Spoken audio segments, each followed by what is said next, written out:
लेखक, कहानीकार और अंतर्राष्ट्रीय शांति वक्ता प्रेम रावत जी करीब 60 वर्षों से संसार भर में लोगों को शांति के लिए जागरूक कर रहे हैं। मैं चाहता हूँ सिर्फ कि तुम अपने आप को जानो। उनका ये अभियान 1966 में आरंभ हुआ और तब से निरंतर यात्राएं करते हुए उन्होंने विश्व के अलग अलग मंचों पर लोगों को संबोधित किया है। Peace begins with every one of you. प्रेम रावत जी के संदेश पर आधारित पीस एजुकेशन प्रोग्राम दुनिया भर के लोगों के लिए एक आशा की किरण साबित हुआ है। अलग अलग स्कूल, कॉलेज, संस्थानों के अलावा बहुत सी जेलों में भी पीस एजुकेशन प्रोग्राम के सकारात्मक परिणाम कैदियों में देखे गए हैं। प्रेम रावत जी का लक्ष्य है कि वो संसार के ज्यादा से ज्यादा लोगों तक अपना संदेश पहुंचा सकें, ताकि वो भी अपने अंदर शांति की संभावना को पहचान कर उसे अपने जीवन में साकार कर सकें।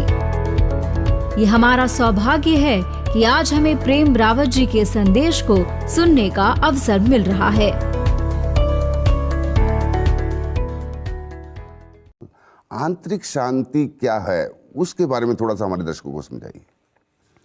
मैं इस सवाल को दो हिस्सों में बांटना चाहता हूँ। एक तो ये कि आंतरिक शांति क्या नहीं है और क्या है। जी। तो सबसे पहले लोग समझते हैं कि अगर उनकी समस्याओं का हल हो जाए तो उनको आंतरिक शांति मिल जाएगी। जी। तो अगर कोई भूखा है तो उसके लिए हो जाता है कि अगर मेरे को खाना मिल जाए तो मैं शांत हो जाऊंगा। अगर क्या कहते हैं, पड़ोसी का कुत्ता हर सारी रात भौंक रहा है तो ये होता है कि अगर ये कुत्ता शांत हो जाए तो मैं शांत हो जाऊंगा।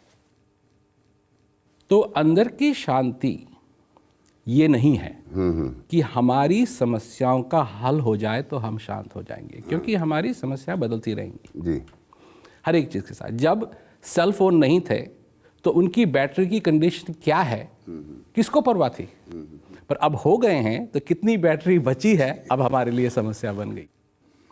तो एक तो ये है कि क्या नहीं है, और लोग समझते हैं कि ये लड़ाइयाँ बंद हो जाए तो शांति हो जाएगी। ये भी शांति नहीं है। तो अब शांति क्या है? शांति है मनुष्य के अंदर। जी। शांति है वो चीज़ जो कि मनुष्य अपने आप को पहचाने, अपने आप को पहचाने कि मेरी ताकत क्या है और मेरी कमजोरियां क्या है, वहाँ से शुरू करे।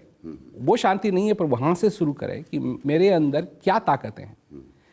तो आपके अंदर आनंद को अनुभव करने की भी ताकत है और आपके अंदर परेशान होने की भी ताकत है। आप में गुस्सा होने की भी ताकत है और आप में प्रेम करने की भी ताकत है। और ये दो ताकत जो आपकी हैं, इससे आप कभी वंचित नहीं हैं। मतलब आप कहीं भी चले जाएं, ये दोनों चीज़ें आपके साथ साथ चलती हैं। आप क्रोधित भी हो सकते हैं और आप आनंद में भी हो सकते हैं। आप प्यार भी कर सकते हैं, आप नफरत भी कर सकते हैं। ये दोनों चीज़ें आपके साथ चलती हैं। तो अब बात यह है कि हम किस चीज़ को प्रेरणा देते हैं। संसार में जब हम होते हैं, ट्रैफिक में फंस जाते हैं, या रेलगाड़ी छूट गई, या हवाई जहाज छूट गया, तो प्रेरणा उन चीज़ों को मिलती है जिससे कि गुस्सा है। उस समय आदमी ये नहीं सोचता है कि नहीं, मैं कम से कम मैं जीवित तो हूँ, क्योंकि उसके दुनिया में, मनुष्य की दुनिया में जीवित होने का कोई मोल नहीं है कि मैं आज जीवित हूँ। ये नहीं कहता है मनुष्य, किसी के साथ कोई समस्या हुई तो ये नहीं कहता है मनुष्य कि कम से कम मैं जीवित तो हूँ। वो कहता है नहीं, ये हो गया, ये हो गया, ये हो गया, ये हो गया।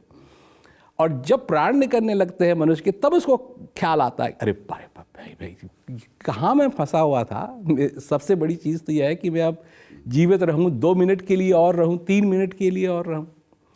तो शांति वो है जब मनुष्य के अंदर वो जो तूफान आते रहते हैं, उनसे निकल करके वो उस चीज़ का अनुभव करे जो उसके अंदर है। हम उस ताकत को, उस शक्ति को जिसने सारे विश्व को चला रखा है इस समय, वह हमारे अंदर भी है। और वो उसका अनुभव करना, साक्षात अनुभव करना, मन से नहीं, ख्यालों से नहीं, साक्षात अनुभव करना, उससे फिर शांति उभरती है मनुष्य को, क्योंकि वो उस चीज का अनुभव कर रहा है जिसका कि वो एक हिस्सा है और जिसकी कोई हद नहीं है, इन्फिनिट है, जिसका कभी नाश नहीं होगा, वो भी उसके अंदर है। और जब तक वो उसका अनुभव नहीं कर लेगा, वो अपने आप को पहचान नहीं पाएगा पूरी तरीके से कि वो है क्या। और जब तक पहचानेगा नहीं, तब तक जानेगा नहीं, तब पहचानेगा नहीं।